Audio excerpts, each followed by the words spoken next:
I woke up this morning with my mind, it was stayed on freedom. I woke up this morning with my mind, it was stayed on freedom. I woke up this morning with my mind, it was stayed on freedom. Revolution, revolution. I woke up this morning with my mind, it was stayed on justice. I woke up this morning with my mind, it was stayed on justice. I woke up this morning with my mind, it was stayed on justice. Revolution, revolution, revolution. Well, woke up this morning with my mind, it was stayed on freedom. I woke up this morning with my mind, it was stayed on freedom. I woke up this morning with my mind, it was stayed on freedom. Revolution, revolution, revolution. Here we go. I will. Come on, sing with me. I believe that we will. I believe that we will. I believe that we will win. I believe that we will win. A people united, never be divided. A people united, never be divided. A people united, will never be divided. A people united, will never be divided. I woke up this morning with my mind, it was stayed on freedom. I woke up this morning with my mind, it was stayed on freedom. I woke up this morning with my mind, it was stayed on freedom. Revolution, revolution, revolution. We are a new, unsettling force, and we are powerful and new, unsettling force, and we're here, a new, unsettling force for liberation, and we got nothing to lose but our chains, and we got nothing to lose but our chains, and we got nothing to lose but our chains, and we got nothing to lose. I woke up this morning with my mind, it was stayed on justice. I woke up this morning with my mind, it was stayed on justice. I woke up this morning with my mind, and it was stayed on justice. Revolution, revolution, revolution. Yeah, yeah. Woo.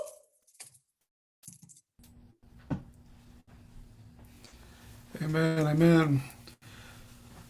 Let us pray. Almighty and wondrous God, we thank you that you hold the victory over sin and death in this world. We thank you for the redemptive work you have done in our lives. We thank you for the freedom and the hope you bring. We come before you thanking you for another day, for we know that it is your good graces and your new mercies that have allowed it so. Lord, we also thank you for this gathering of teachers, community leaders, and mentors. We ask that you bless them and their faith communities when they feel lacking. Guide them in their faith communities when they feel lost. Energize them and their faith communities when they are running on vapor. And perhaps most importantly, Lord, give them and their faith communities rest when they feel restless. We ask that you subside all anxieties and any discomforts like a divine Alka-Seltzer, so that our discussion will reap untold benefits. Remind us that we may not fully realize the fruits of this labor, Lord, but we can rest easy knowing that the generations to come can and will through your grace and mercy. Bless this center and its organizers in a mighty way, Lord. Bless this seminary and all seminaries that look to you for peace and love. It is in the peaceful and loving name of Jesus that we pray. Amen. Amen. And thank you so very much, Ryan, for your prayer, Leslie, for your opening song. My name is Reverend Dr. Rodney Sadler, and I am so pleased to welcome you to our lunch event for the African American Social Justice Preaching Series. I am the director of the Center for Social Justice and Reconciliation of Union Presbyterian Seminary. We are an organ of the seminary that's targeted on reminding our students and our alumni and those who are in ministry of the prophetic dimensions of pastoral and teaching ministry. We want people to remember that Jesus starts off his inaugural sermon with the words from Isaiah that the Spirit of the Lord is upon me to preach good news to the poor, that much of the work that Jesus did was, as Brian Blunt mentioned in his first lecture for this organization, Jesus was a just Jesus, about bringing justice to the world. The kingdom of God was a mode of justice bringing among human beings by God.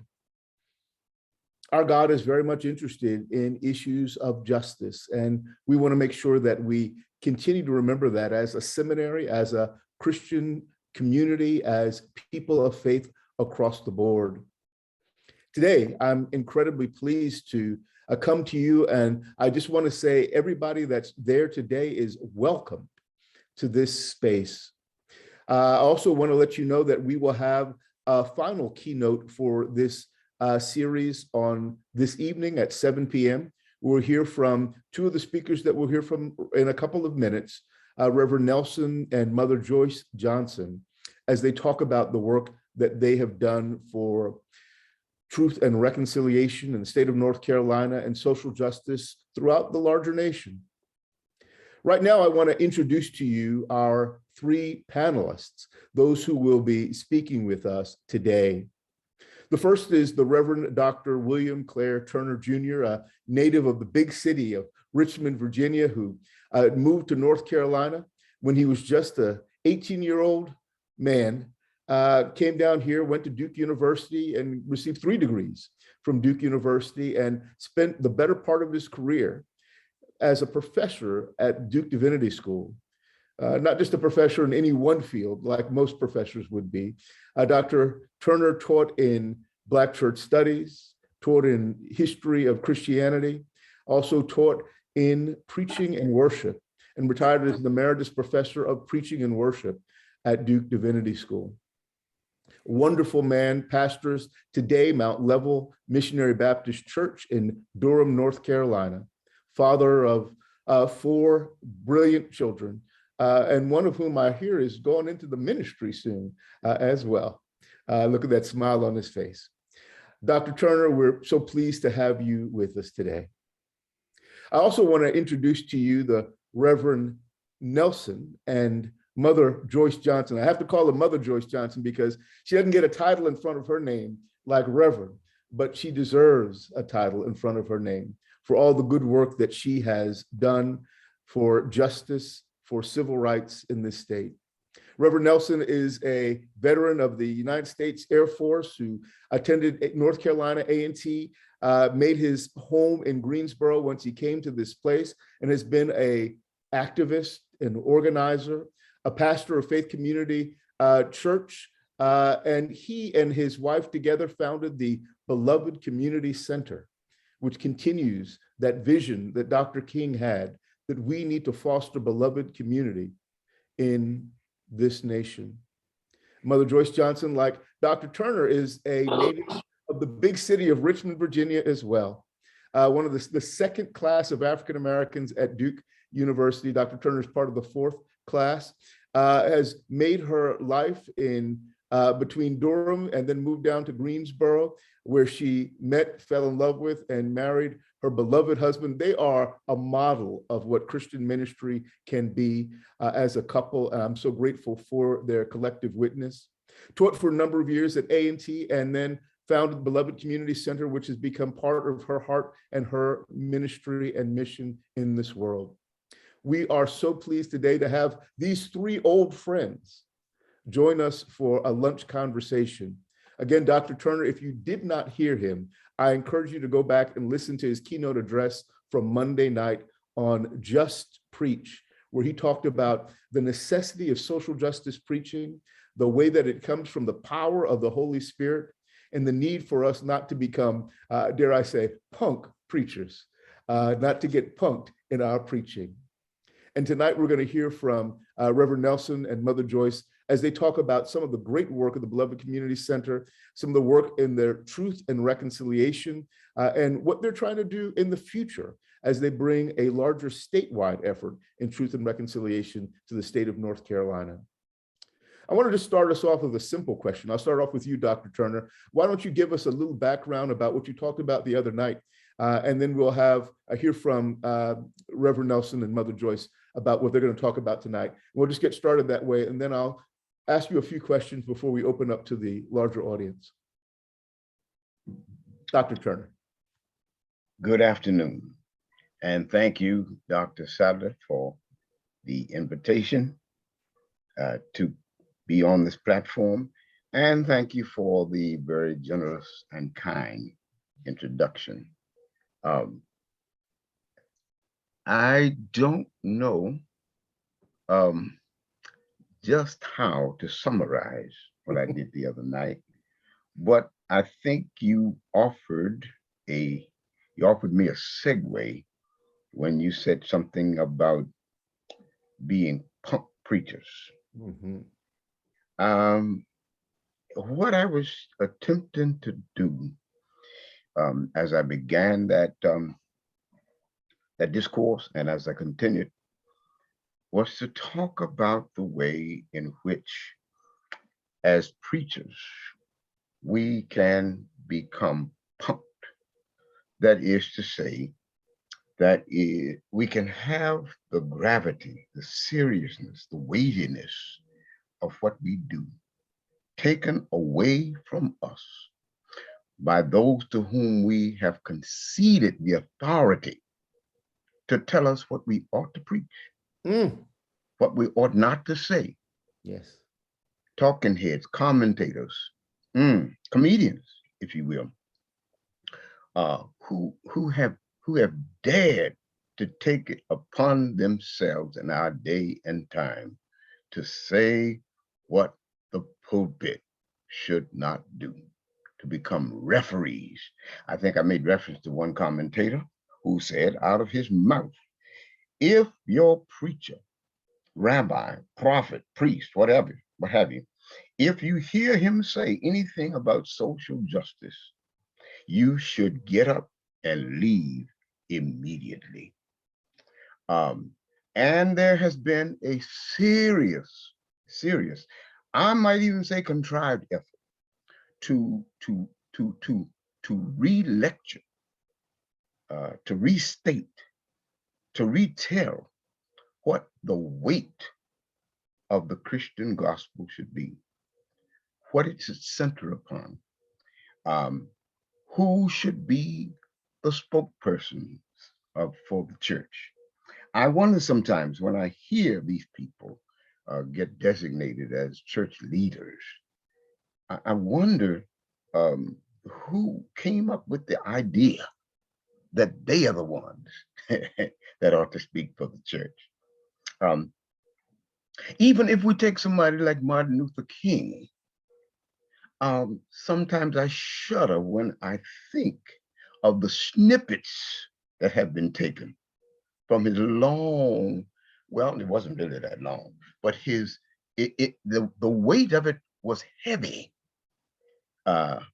but who have taken it upon themselves to snatch out the segments that ought to be listened to, who go into his to the speech. It wasn't even named "I Have a Dream." That wasn't even the name of the speech. But they've taken that part out and left out the critique, the social critique, the political critique, the weightiness of, what he had to say that day in Washington, D.C. Well, then I don't suppose that should surprise us, because that is what has been done on so many occasions to the Christian gospel. If you read the Gospels carefully, and I made use of Matthew 23 for much of what I had to say. There you have the words of Jesus. You should not neglect the weighty matters of the faith. And those weighty matters are mercy, justice, and faith. And that's what I spent a good bit of the time trying to talk about, how you lift the weighty matters and bring them into the hearing of the people. Let me stop right there so I can stop. Thank you so much. And that was a brilliant reflection on your words the other day. Again, if you have not heard them yet, it's all recorded and it is available to you on the Center's website. We want this to be a library of wonderful preachers and teachers. You have the ability to go back and listen to them: Tracy Blackman, Jim Wallace, Otis Moss Jr., Otis Moss III, so many other great preachers and teachers are kept there. And we're glad to be able to add Reverend Nelson and Mother Joyce Johnson and the Reverend Dr. William Clare Turner Jr. to that large list of folks. I don't know, I'm going to I'll pick on Mother Joyce first. Let's tell me a little bit about what you all are going to talk about tonight, and give us a little scope on how you got into this kind of work as well. Well, thank you, Dr. Sadler, Rodney, and you failed to tell those listening in that part of why I have the title Mother Joyce is because we consider Reverend Dr. Sadler as one of our sons in the ministry and in the movement. And so, motherhood, fatherhood, particularly in our communities, are not restricted to those that you actually give birth to and nurture, but those with whom you find affinity and you find yourself working together in God's vineyard, whatever that vineyard might be for you. And we are closely connected with Dr. Turner, he and I being from the same hometown, but we actually met at Duke University, which was not hard to do, since there were, by the time he got there, I think there were still fewer than 20 African-American students, undergraduate and graduate students. And he was, I think, one of the earlier African-American football players under a lot of duress to just do what he was gifted to do. And so we are thankful for all the work that he has done at Duke and around the state and around this country.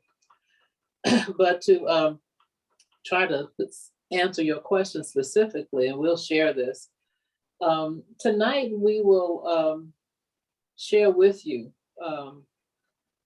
a call that we have received as individuals, but as Beloved Community Center. Some of you already know, and you'll hear more probably today and tonight, that at Beloved Community Center, we, along with other partnering groups, founded this country's first Truth and Reconciliation Commission process. And it was in response to a tragedy from November 3rd, 1979, where Klan and Nazis got together. So this whole thing about the right getting together is not new. Really, it was a lot of the preview happened in North Carolina and in Greensboro. We have that diversity in North Carolina, where on the one hand, we have the A&T 4, who sat down and really helped spark the whole movement. On the other hand, we have had Jesse Helms and his folks who've come after him, who have been the bastion of anti-people and anti, from my perspective, what God spoke of when we had the call for a beloved community. But anyway, given what's been happening in this country, in this state, in our city, in your city or your town, those of you who are listening in, we felt that based on our experience with the truth and community reconciliation process in Greensboro, that we needed to offer our experiences, our lessons to our state, to learn how to sit down with one another, even across lines of these human constructs of race,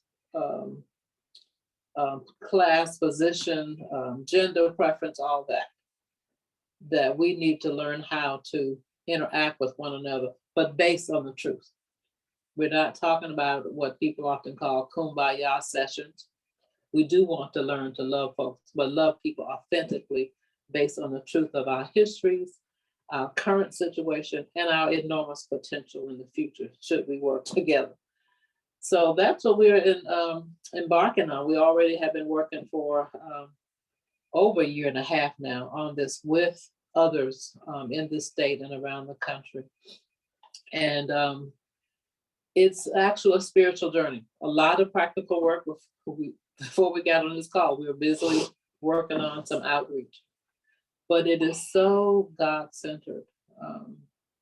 It's so God-centered because you cannot work with the diversity of God's people unless you really bring the Spirit of God with you.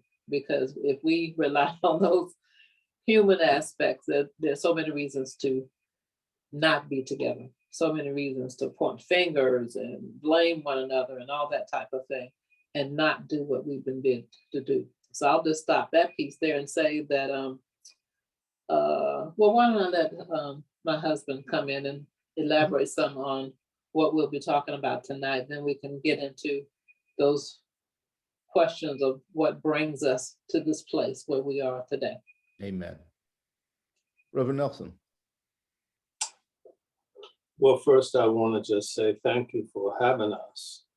I was struck, as I often am, when I listened to Dr. Turner open his remarks suggesting the arrogance of the spokespersons for the culture of domination to dare tell us how to preach the good news of Jesus Christ.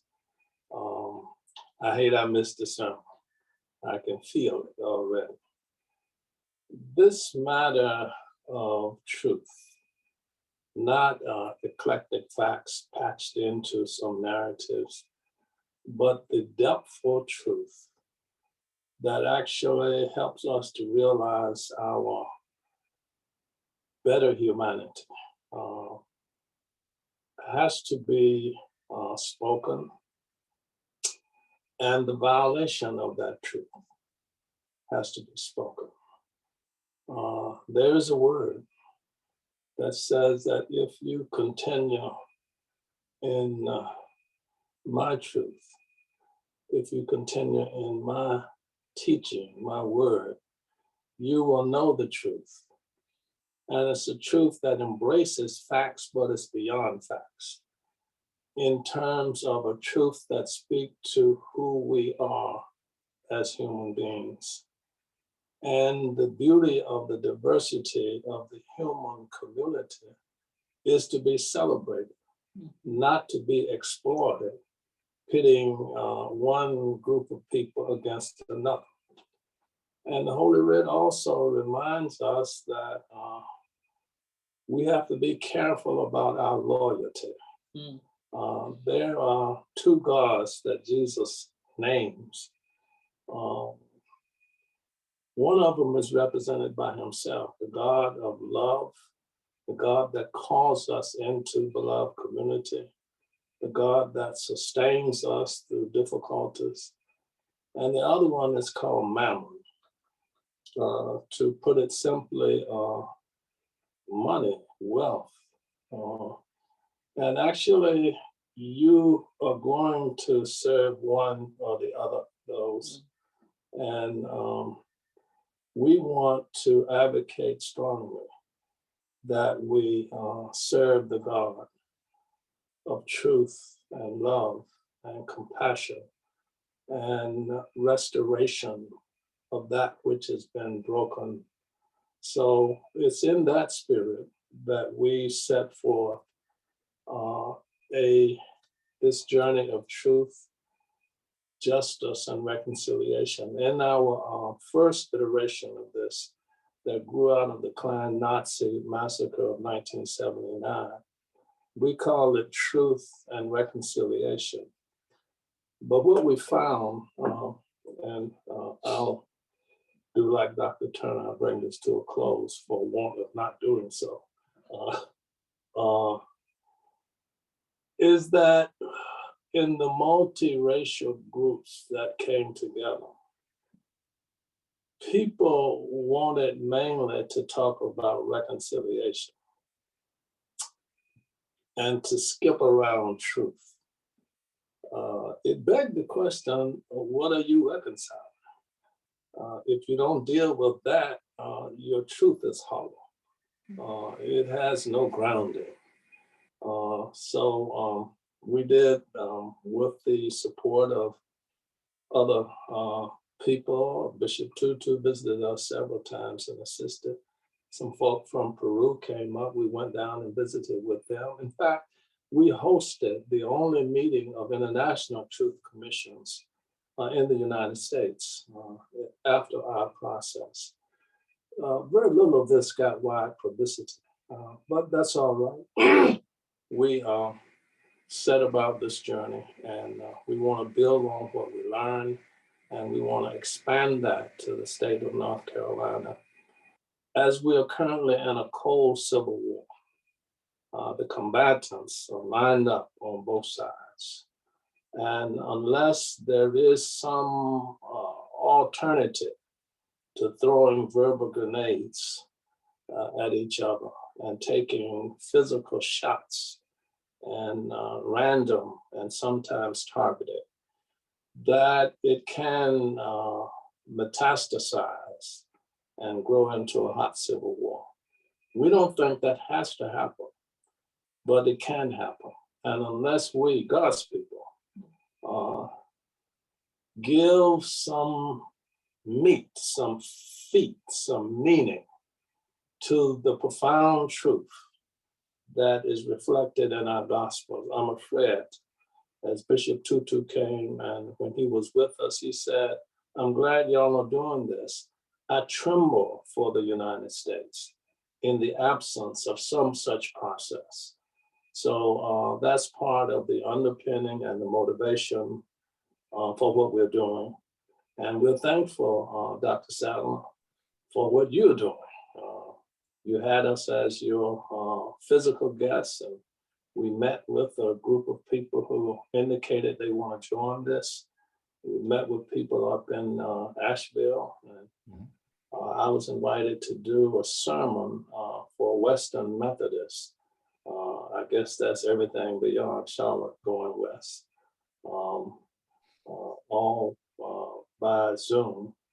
And we'll talk some a little later about plans for the coming weeks, months, of how we believe with God's help. This can be a transformative undertaking for our state and maybe an inspiration for other states. Thank you. And you all have said thank you for inviting you, please. Thank you for coming. This is, your voices are voices our world needs to hear, our church needs to learn from. Dr. Turner, you have been my pastor as well as my mentor. Mother Joyce, Reverend Nelson, you have mentored me in this ministry, the Moral Monday movement, Poor People's Campaign.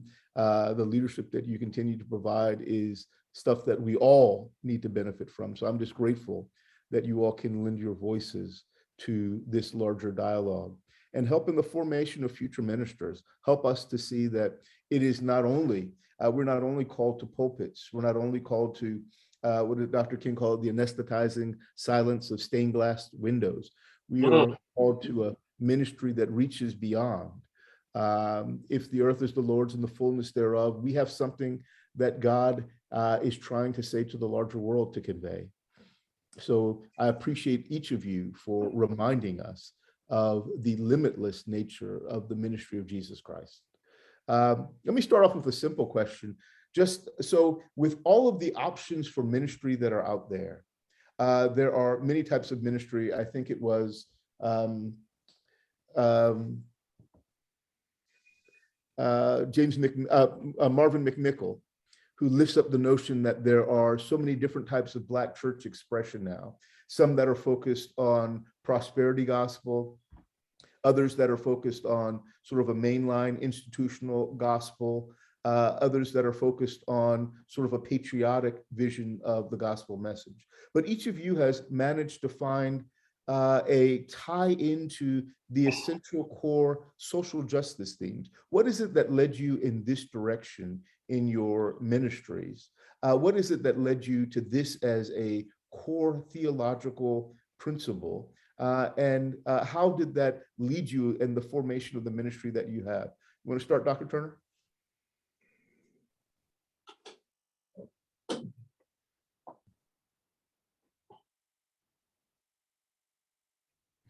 You have you on mute.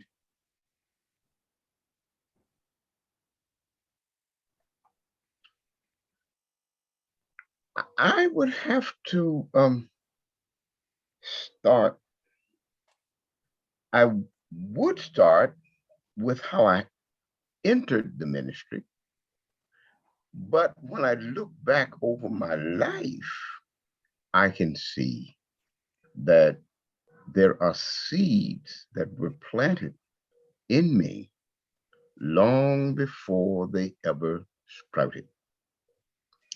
Seeds for the kind of ministry that I believe God has called me to and given to me. And I don't know, I suppose one of the best ways and perhaps quickest ways to do that would be to name two of the primary mentors for me from Richmond, Virginia. I lived in a community called Providence Park. That's just a few blocks over from Ginner Park, where Union Seminary is now.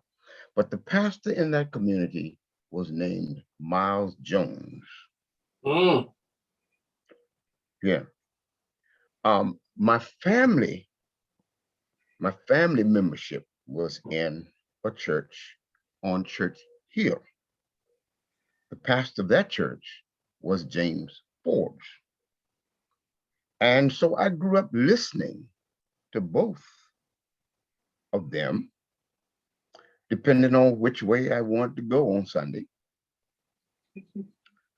But shortly before that, the president of Virginia Union, Samuel Leverett Proctor, and he became later president at A&T. But you had what shall I say, swirling currents from Richmond pulpits, swirling currents of social justice. I could go on and on and on talking about the kind of preaching that I heard growing up. But I found out some years later that apparently there was some movement behind the scene of heads that got put together to send me where I was. Well, I would say then that during those days, Duke University and Duke Divinity School was the perfect storm for me, because it was there as an undergraduate who knew people in the divinity school and who listened to them, that I was introduced to what the commentator said and spoke of with derision and utter disgust at Black theology. But what I discovered once I began to read it and to study it is that what was named or given the name Black theology was nothing other than the prophetic preaching and teaching of the African American church. It has been here since the church was planted in the hearts and the minds of our mothers and fathers. And the genius of it was to cut through, to strip away all sorts of accretions and go straight to the heart of the gospel, straight to the heart of the gospel. And so I would say, in short, I became mesmerized. I fell in love with the gospel as it had been filtered through the experience and responses of African American Christians. And I don't know. It just so happened that I developed a thirst, a hunger and thirst to find out what those strands were, and how to lift them and bring them into the present. But that's maybe a long answer, but I think it sort of goes to the heart of what inspired and motivated me. Amen. I'm going to come back to you in a second with another question, but I'd love to have the Johnsons weigh in on that initial question. What brought you into a social justice ministry when there are so many other options available to you in ministry? Well, I too grew up in Richmond, Virginia, on the South Side, in the shadows and the nurturing of First Baptist Church. Reverend Dr. W.L. Ransom, who had taught at Virginia Union, and I think I heard back in the 30s or something, had even run for public office as an African-American preacher. Mm-hmm. But like so many young Black children of that period, I got a sense of the stirring inside of me in Sunday school. Beautiful Sunday school teacher. She was so good, we refused to leave her class. So they promoted her every year with us. Our classes loved Miss Caroline. Mm-hmm. The BTU, Baptist Training Union, Lot Carrier Conventions over at Virginia Union, these avenues. But though he was not what most folk would have called a dynamic, robust Black preacher, Reverend Ransom taught the gospel. And he spoke of freedom in Christ and what our calling was. So even as a teen, I think I was about 15, when the Freedom Riders were moving around and what have you, and we boycotted the African Americans boycotted the bus system and what have you, and living in Southside, we had to walk across a bridge to get anywhere else in Richmond. That was all done with the grace and the calling of the church. And it seemed like, for me as a young person, what Christians do. So even my going to Duke, I was headed to Hampton, Howard, or Virginia Union because I was pre-med. It was part of that calling. Folks told me, well, you got good scores, blah, blah, blah. You need to be part of this move to integrate. So that's how I ended up at Duke University. When the invitation was made, I was encouraged to go by my church. So it wasn't ever just about me, which is, we have too much Me Too stuff going on. And I don't mean to at all say of the Me Too, because I'm supportive of that, but the individualism, which is so rampant, is what I'm talking about. But I went with a pretty white Bible given by folks at First Baptist Church who prayed for me that I would be successful at Duke University. And my person who was also my high school counselor, Miss Pleasance, Grace Pleasance, came to visit me there. So this was all part of what I was called to do. It was consistent with the teachings that I received in church, in contrast to what Dr. Turner is saying is what's being pushed now. I actually went, when people asked me what was I going to do, I said I was going to be a medical missionary. You know, so it was to be in the South or in Africa, one of the two. And as I got more into the movement at Duke, I realized that unless something fundamental was changed, no matter what a wonderful doctor I might meet, we needed more to change with the whole system. So I'm not sure I know a division or when it was. It happened. I came from a very low income family, who worked hard, but believed in one another and believed in the community, believed in me. And so I came into this with those basic values, which I see as part of my Christian values. I don't think I know you don't have to be like the three of you, an ordained clergy person, but if you are a person who's following the Christ, then you will find your place. So whatever positions I have been in, I don't always articulate it that way because it's not always appropriate or effective, but I live from that. My basic core values and understanding of what justice and mercy and certainly love is based on. Amen. Thank you so much.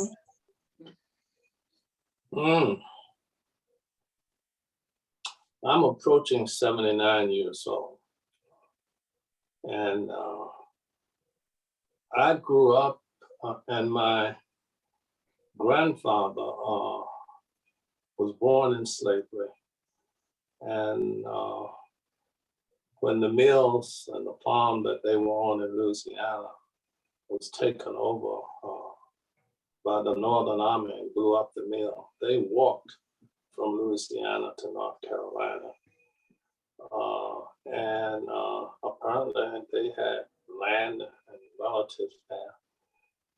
So I grew up keenly aware, as my father was a deacon at Odell Baptist, about 45 members over there.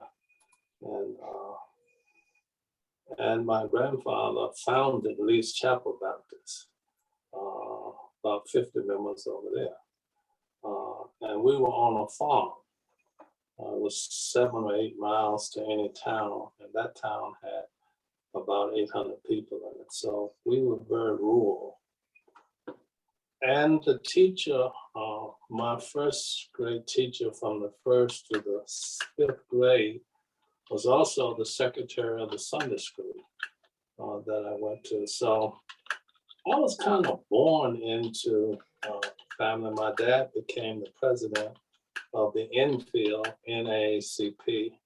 So there was this discussion all the time about the white man.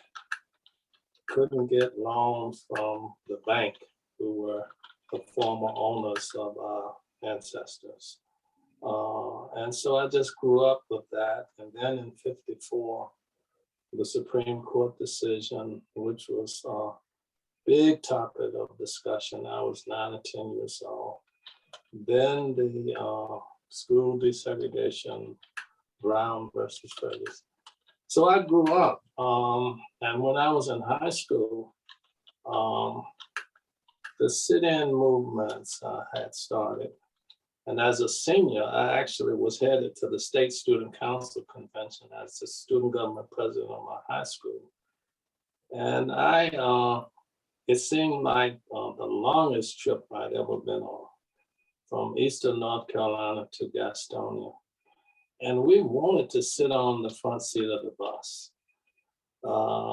And for hours, a little friend of mine named Science Guitar and me, sitting in the back of the bus, thinking about sitting on it. And Charlotte the seat opened up and we moved up and sat down. And people started to throw paper on us and talk about the in people not knowing their place. And then a man got up and just slammed me against the head in the bus. So Charlotte was the first place that I was abused. And it was humiliating. And the people on the bus acted as if nothing had happened. And I was terrified. And I'm not proud of this, but my little friend who's smaller than I was, we got up and walked to the back of the bus. And then the preaching in the rural area had music to it, you know, in terms of how that word could sing. And I wanted to do right and try to help the situation. So all of that background pushed me in that direction. I did do a hitch in the Air Force, 61 to 65, and Malcolm was killed. And I had been listening to Dr. King. I was mesmerized by King speaking. Sometimes I knew what he was saying, other times it just sounded good. So when Malcolm was killed, I was listening to King. I was in the Air Force when he was did the piece on the Mall in '63, and I was in Europe on a NATO base guarding nuclear weapons. When we got off duty, the Black troops gathered in a room when we do to talk about Black things. People who listen to me know some of what that means. And the guys were angry. And I said, well, I kind of think like Dr. King. And they said, brother, you are out of your mind. You up in here talking about some nonviolence. Look at you, you're strapped down. You got a 45 on your hips, an M1 carbine strung over your shoulder. And we're out here guarding nuclear weapons that can kill 50,000 people with one bang. It forced me, and they said, you crazy, you know? These white folk ain't gonna change. And I wrestled with that. And it took me some time to return to the faith of my early childhood. It was, a seed was planted there. And after '79, I went and sat under Dr. Proctor at Virginia Union. I sat under Miles Jones at Virginia Union. And I didn't sit under James Forbes, but I heard him speak. He graduated from there and came back another more time. All of that converged. And I knew that if I went into the ministry, it couldn't be just about sounding good or about superficial issues. And I don't call going to heaven a superficial issue, but it can be a way of avoiding what Jesus so clearly articulated at his first sermon that you mentioned. This matter of justice, this matter of standing for the dignity and the worth of your own humanity. The Spirit of the Lord is upon me, anointed me, prepared me to preach good news to the poor. What in the world is good news to the poor? Maybe some food, maybe being treated with dignity, maybe having a house to live in. All of this just made sense to me. And I don't know how you can miss that and claim to be a proclaimer of the gospel. It's all through the book. It all starts in slavery down in Egypt, you know. And so I have some difficulty seeing how people can not make that a focus of the proclamation of the good news. Amen. Thank you. Thank you. Thank you so much for those wonderful comments from each of you on how you ended up on social justice ministries. Dr. Turner, you started off your lecture the other day with something I'd love for each of you to wrestle with a bit. At the beginning of Barack Obama's campaign to become president of the United States, he was attacked in a sort of circuitous manner by attacking his pastor, the Reverend Dr. Jeremiah Wright, who pastored Trinity United Church of Christ in Chicago. The accusation was made by the media that his pastor was a Black nationalist, that he was anti-America, anti-government. And they picked up a speech that's become famous now, a sermon that's become famous now as the Goddamn America speech. It was actually a powerful sermon called Confusing God and Government, that any Christian in this country would probably say, we believe that we should trust our God, not our government. But it was demonized in a way that truly tried to cast a pale on not just Barack Obama, not just Jeremiah Wright, but Black theology in general, the theology native to the Black church. I'd love to have you comment just for a second, each of you comment for a second on your thoughts about that moment and what it says about the way that the Black church has been manipulated in the American public square.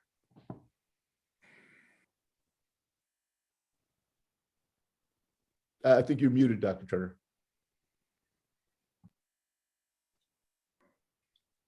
I will begin with a comment I heard during that period of time by Jimmy Carter.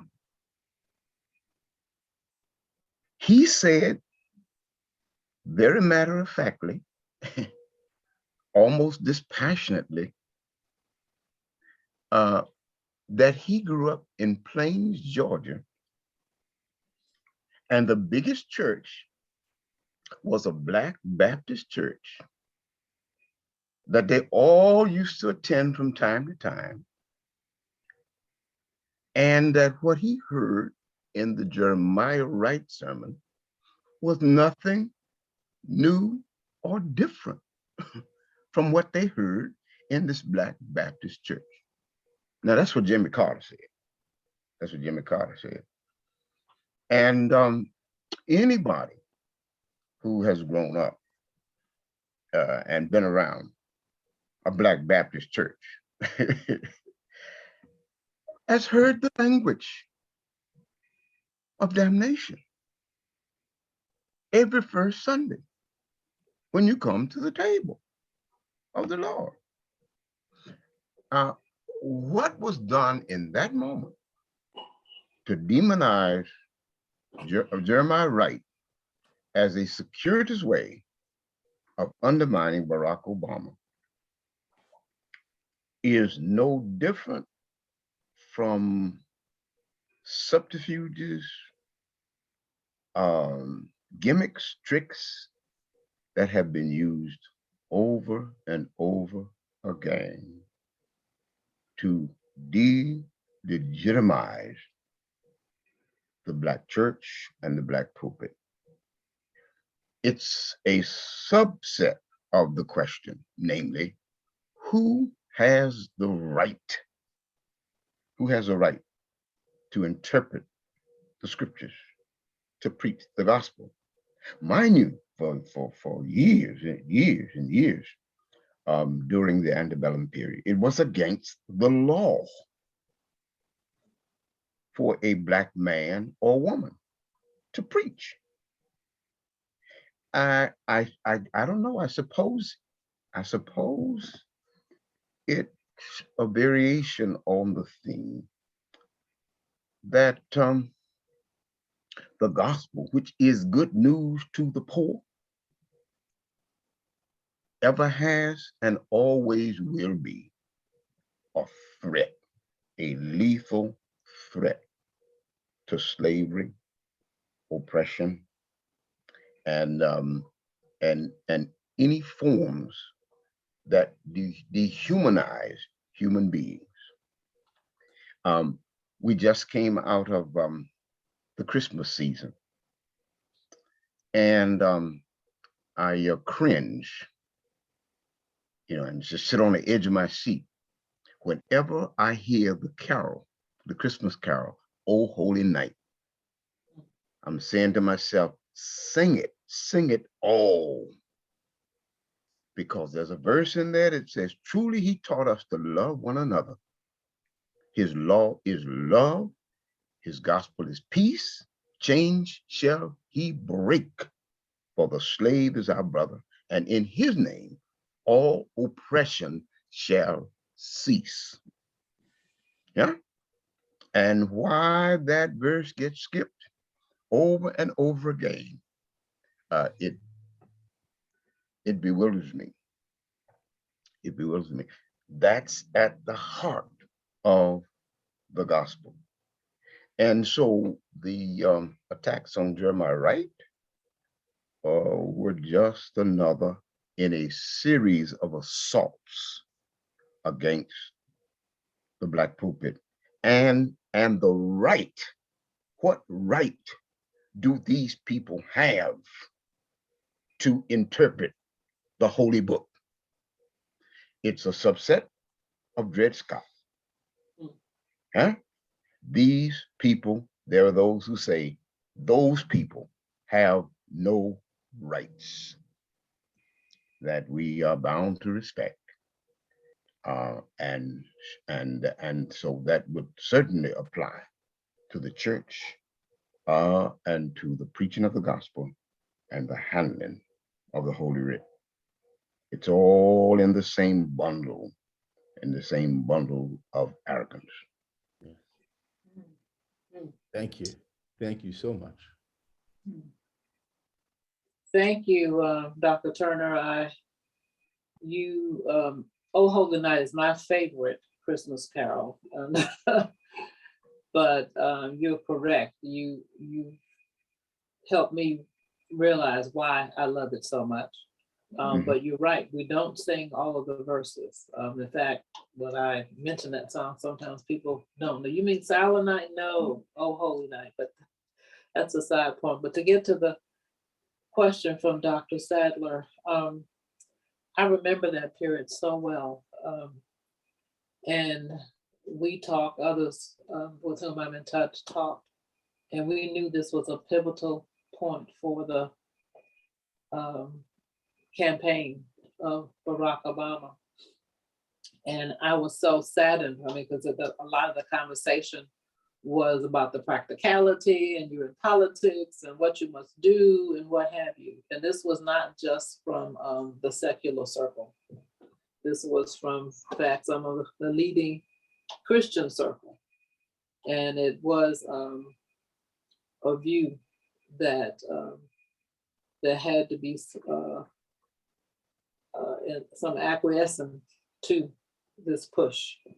And of course, we've seen that happen in politics in different ways. We've recently lost Lonnie Guinier. I remember so well. And she was a friend as well and talked to us about what happened to her when forces come against you, and those who want to win then have to basically compromise the essence of who you are. In fact, politics is talked about as the art of compromise. And I said, well, but if you're not clear on what you're standing for from the beginning, how can you begin compromising if you're not really, you haven't declared what your true thoughts are? But as you were talking, and when the question was first tossed, I began to reminisce about two occasions that were afforded me while I was actually a student at Duke. One was, each was interacting directly with Dr. King. And he came to Page Auditorium. I believe that I came this fall of '64.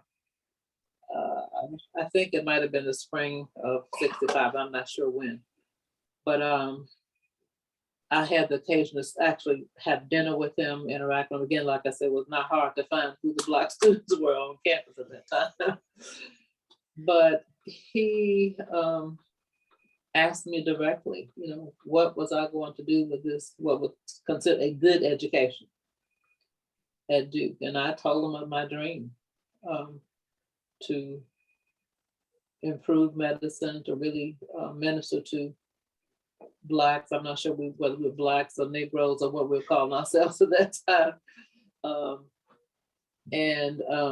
how that was anchored in my religious belief or whatever like that. And he was encouraged and talked about the hardships that would be faced, but I was able to convey back my determination because by that time already, soon after I got on campus, we got involved with the well-being of the non-academic employees. That was part of my education, was also working with the non-academics on campus. So I didn't see a separation because that's what my family was. So this was working with your family. The other occasion was when, as a member of the student staff of the newspaper, either was a yearbook, we were able to go to Atlanta, where Julian Vaughn had been elected but not allowed to be seated in the Georgia legislature. And while we were there, we heard that King was getting out of jail. We diverted our plans to be at this conference and went over to hear King. And there were so few people in that room. When you think about the huge march on Washington and different, and I got a sense then of what it was about to really be a leader led by this call from God, but interacting with humankind. And so there were probably 4 or 5 of the folk. I remember the name most of Reverend Orange because we worked with him later. He was a labor leader, and just that name was fascinating. But so many of them, he would say, well, where's so-and-so? Oh, well, he had to do so-and-so. And so reminds you of Jesus asking, where is this one? Where is that one?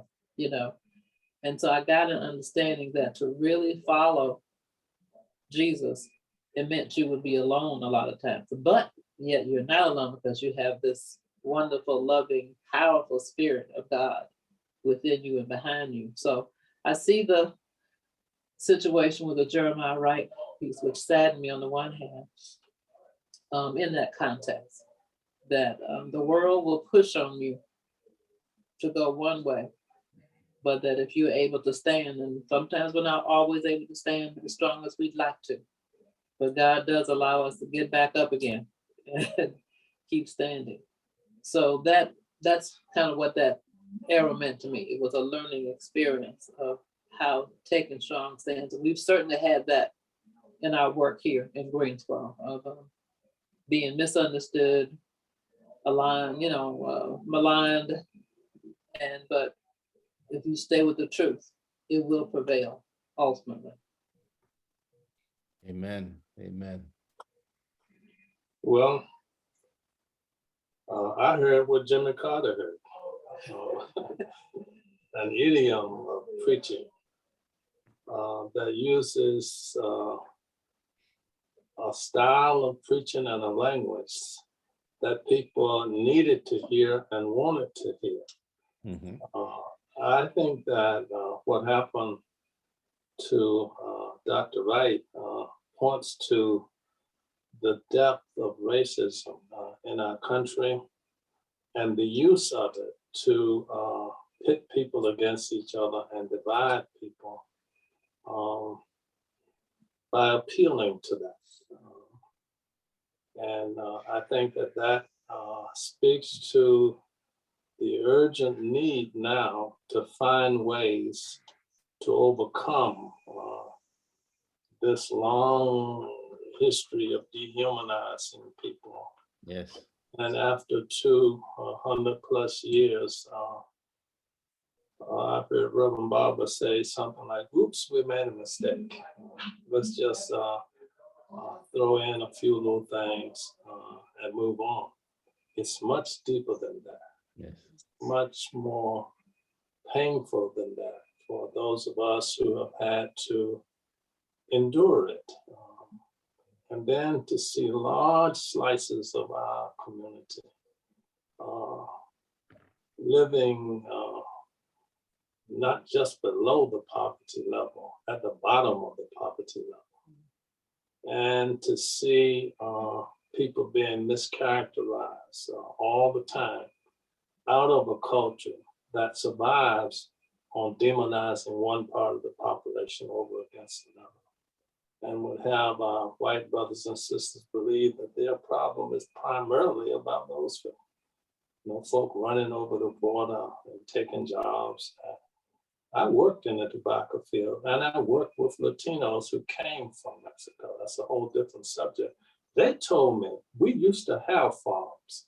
We don't have them anymore. The multinationals have bought up our farms. This whole question of the God of money has to be penetrated. It has to be dealt with. Yes. Because it now drips all over the planet.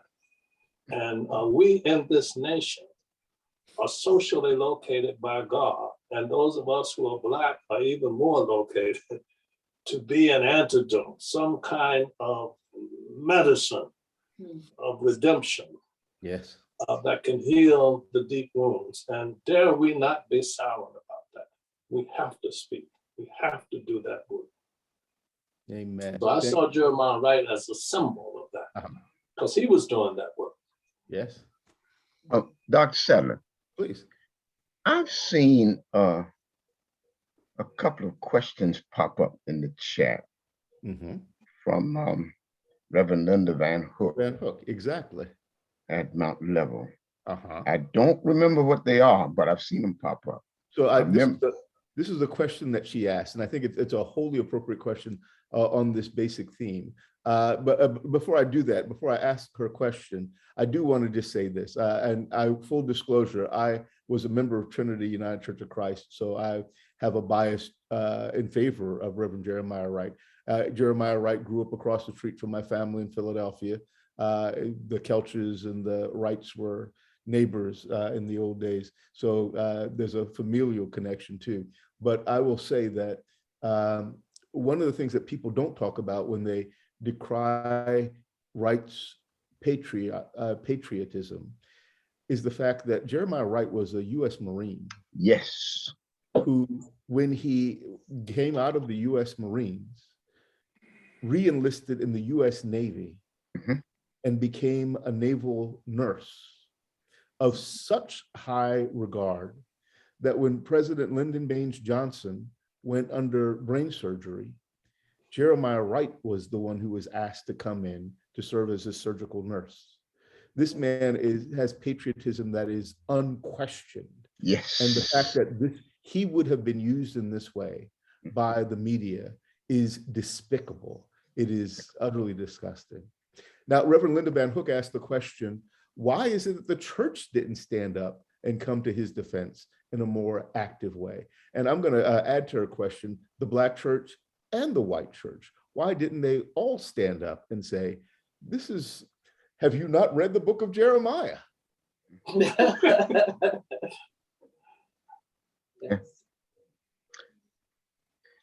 You know, I will answer that by saying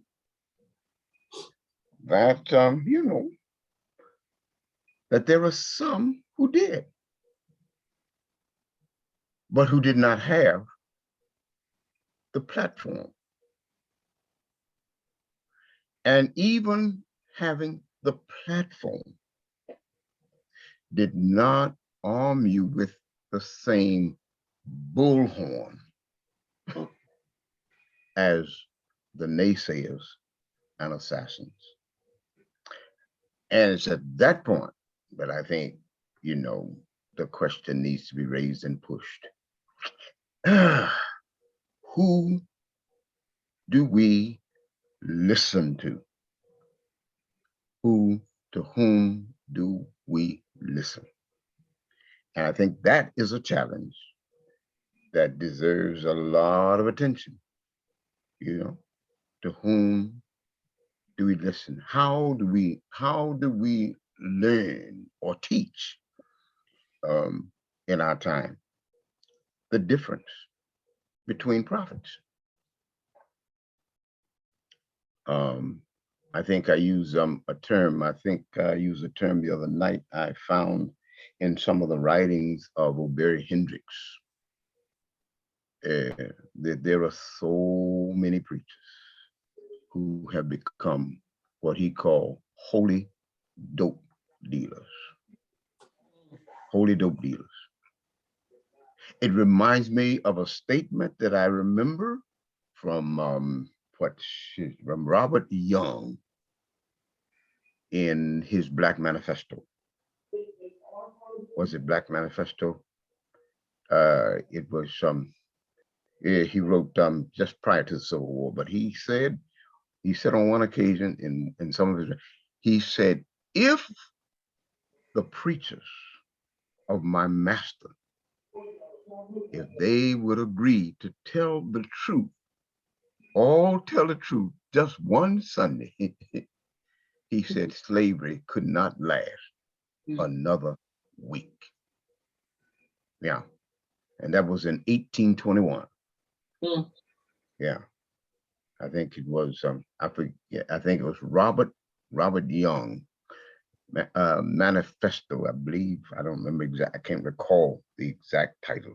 I think I'm close to it. But it's a sad case when, yeah, I told my classes one time when I was teaching preaching, I said when you get up to preach on Sunday, the people who listen to you may have heard 3 or 4 preachers before they get to you. You see, and if you're not careful, they will judge what you say by what they heard over the air.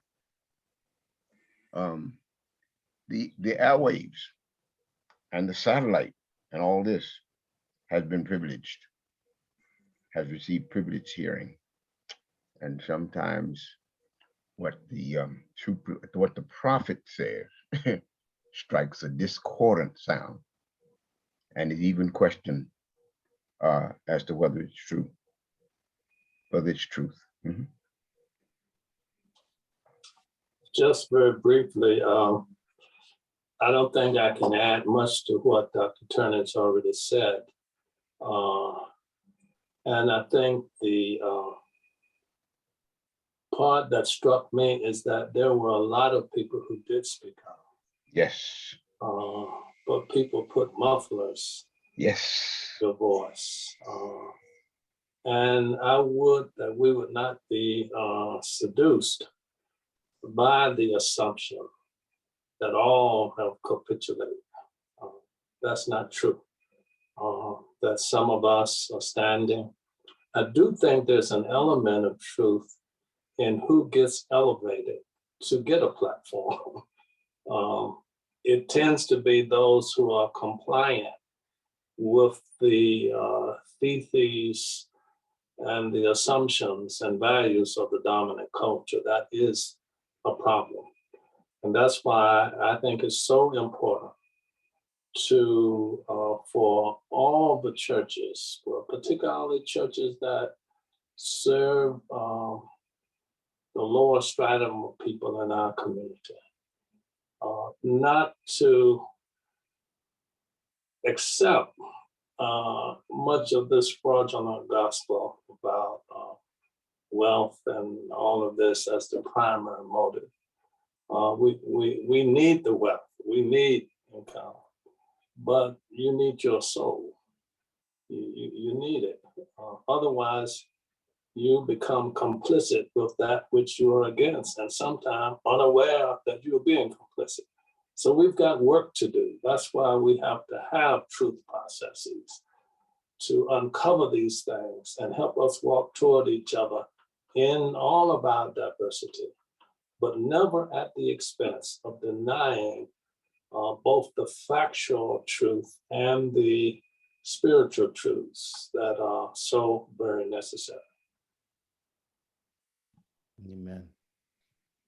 Thank you. Mother Joyce, did you want to say anything? No, I'll let the 2 preachers handle that. Yes. Very good. Let me ask all of you this question. I'll start with you, Mother Joyce. What do you think, in light of the current divisions in our nation? We're divided over race, we're divided over class, we're divided over political party identity and ideological position. We're divided over whether or not we wear masks in public and whether or not we get vaccinations. In light of all of these divisions, what is the word from the Lord for today? What should the faith community be saying in this time of great division?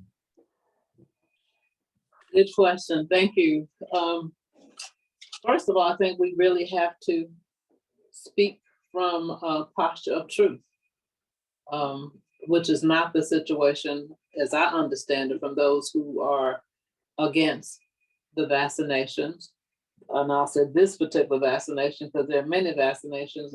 Most people who went to public school got several vaccinations and still are getting them, get annual flu shots. This is a version, this is a virus as well. But not the truth is so very important. And the truth that all good things, all knowledge, all possibilities come from God. They are channeled through humans, but it's still the source of all that is good. So if those things are held and it's more conveyed as the work of one particular party or sector of people, or whatever, over another, that is such a disservice to God's people, such a disservice, and so destructive. So I think that the ability to speak the truth, speak it in love, but as Alex Lorraine from South Africa said, the truth can be bitter, but healing medicine is bitter, Yes. oftentimes. So we've got to be willing to take what has been offered to us to really rescue all of our people, particularly those of us whose families and all of us are on the bottom, have less access to things, are these, now we're calling essential workers. Don't you think about the shepherds on the field when the same kind of thing, the night workers, the night shift workers, are those who got the word first, but yet were just pushed aside by the society at that time. Same thing here. We're working, we're the maids and janitors, we're the orderlies in hospitals, but we could not survive without those essential workers, along with, of course, the nurses and the physicians and the pharmacists and all those folks. But the truth to me is the antidote, but it has to be the truth guided by love. Amen. Amen. Amen. You raise the question of this year. What shall we do? Some of it we are clear on, and some of it we'll get clear on as we act on the part that we are clear on. Mm-hmm. You can't all the time see around the curve, but if you stay on the road, it'll get clear. That's how I'm approaching it. I think a starting point is that we have to speak depth for truth and not make out of context facts a lie, which is easy to do. You take a context fact out of context, it can promote falsehood. Mm-hmm. So in this whole process, really, and I think a second thing I want to name is that even in doing this, as much as we are tempted to go this for that, tit for tat, you hit me, I hit you 2 times back, we have to pepper our opposition with compassion. People have been misled, especially poor people. You think you're poor for the wrong reason. And I often say tongue in cheek that there are people with $1 billion, $10 billion, and some cat flying out of space with $100 billion. Mm-hmm. I ask people, do you think he's 100 billion times smarter than you? Got that? You think he's working 100 billion times harder than that? You think got it that way? And most people are going to say no. Well, how did he get it? There must be some mechanism, mm-hmm. some process, some procedures and protocols that we don't see, or we see through a glass darkly. And it's that we have to penetrate, and not so much to blame somebody who's as poor as I am, for what has misled them, but tried to unmislead them. That's what a process of enduring truth, really relevant justice in a spirit of compassion and reconciliation is all about. So that's how I see it. And I think our financial system is deliberately made complex so that only a few people understand. There's a teaching that everything is given. We didn't create water. We didn't create trees. We didn't create land. It's all given. We interact with it and actually add some value to it when the tree becomes the beautiful temple that I see behind Dr. Turner, holding up the building. Who does that? It's the masses of people who are working every day. How did the wealth get extracted from them and they get less of it than anybody else? That is the question facing this nation, facing this world. And that's why I think Jesus names that we either going to serve the God of love, compassion, and justice, or we will serve the God of exploitation, symbolized by mammon. And I think we have to put that question bluntly to ourselves and to each other to save us from doing unto them what they have done unto us. Yes. You hate me, I hate you back, you know? We've got to find a way to grow this gospel in such a way that it melts the earwax in those who have been oblivious to hearing. And then we can walk toward each other, believing in the possibility of the healing of the wounds of our yesterdays. Amen. Amen. Thank you. Dr. Turner, you want to weigh in on that, or? You're muted again, sorry. I can't weigh in on that, nor do I think I can say it any better. Nor do I think I can say it any better. That is well said. And I say, amen. Amen. Amen. So we are coming to the end of our time together. So I'm going to ask for a 1-minute response to this, if possible. As we continue to struggle with racial divisions in our nation, as we continue to struggle with this lingering problem, what Jim Wallace, your friend Jim Wallace, has called America's original sin. What do you have to say to the quote unquote white church about its responsibility to address this concern in relationship to the Black church as well? You want to start off, Dr. Turner?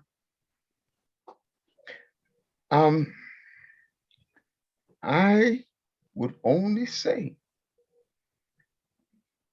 tell the truth. The truth. I believe I heard Reverend Johnson say that earlier. Yes. The power of the truth. Now, I think people have to learn in their own setting what will pry open the ears for the hearing of that truth. And I think, to some extent, we can all teach that. Let me just give an illustration of what I experienced over my years of teaching in Duke Divinity School. As a youngster teaching, I had to talk a certain way in order to be heard, because most of the students were older white men who did not believe that I had anything to tell them. As a matter of fact, I had one tell me the only thing he had against me was that I was too smart, or I knew too much, or something like that. And I said to myself, no, I wouldn't pay money for somebody who didn't know more than I knew. Yeah. Over the years, the students got younger. I got older. They had different experiences. And I couldn't say everything toward the end. I couldn't say everything the way I said it on the front end. So it's a process of learning how to speak and how to encode within your speech those what shall I call them? Those hermeneutical moves. How do you begin to understand better the mind of the one to whom you're speaking? Yes. But sometimes, you know, you've got to disclose to them their own mind because it is already put together and processed and pre-configured, and it is all the truth. But inside of that truth are the, what shall I say, the structures by which they filter out and interpret what they hear. And so, you know, it takes a certain kind of understanding of the mind to whom you're speaking. I quote often a verse from Ecclesiastes, I think it's 1:18-19 or something like that. I gave my mind to know madness and folly, and perceived that that also was vexation of the spirit, for in much grief is much wisdom, and he who increases knowledge increases sorrow. So you really have to study and know the mind of those to whom you're speaking sometimes to be effective. It can be absolutely perplexing, almost hilarious when you find out how some minds are put together. Amen. Yeah, but there's a certain kind of cultural intelligence that that has to be penetrated sometimes in order to speak in ways that can even be heard, much less comprehended. Thank you. I said too much, maybe, I don't know. Well, thank you. Thank you. No, I think that you've given a deep dive into this notion of how do you deal with crossing that chasm of understanding to reach people's hearts and minds. Reverend Nelson? Again, I don't have much to add. I think that it is imperative that white churches, and I would add all churches, speak the depth of truth embodied in the gospel. That's the first thing. I would also agree that we need to find creative ways, and especially for minds that have been nurtured not to receive that truth. That's what I heard Dr. Turner say. But I want to add a third thing, and that is be prepared to accept the consequences of speaking the truth. There are people who will understand it even if your parishioners don't get it right away. Yes. And you will become the target. And that is the power of truth. So don't feel so bad about it. See it through a lens that you have said something powerful and meaningful. Otherwise, people wouldn't bother you. And connect with other people who are doing the same thing. Yes. And so we have to find ways to support each other. But if we do not speak the truth, if we do not endeavor to do it in a way that is understood, we will be complicit in the process that is hurting all of us, and perhaps pushing us, dare I say, out of a cold civil war into a hot one. We're that close to it. And we have to take this serious, because there are millions of people will suffer and die. It does not have to happen if the church stands, speaks, dare to accept the consequences of it. Not wanting to do it, but there's no way around some of that. Amen. Amen. I think I heard in part you say that if you don't get a little pushback from your congregation, maybe you haven't said anything. Yeah, because you just can't say what people want to hear. Amen. Because their ears have been trained to hear certain things and reject other things. That truth keeps coming back. Mother Joyce, you have the final word. I just would add briefly to what the two of them have said, that to the white church, my white brothers and sisters, you can do this. Amen. It's hard, but you can do this. You have been equipped. You have been made to do this. You must do this. It is your call. And Jesus is depending on you to do it. He did it, what all of that is, for you and for me. And so we can do no less. We have got to preach the truth. We've got to act on the truth and really build God's kingdom on this earth as it is in heaven. Can I just say this? I've heard so many times that Jesus has paid the price for our sins. Only his blood could do that. I'm not contesting that. But it's not for you to keep sinning. Right. Stop telling lies and tell the truth.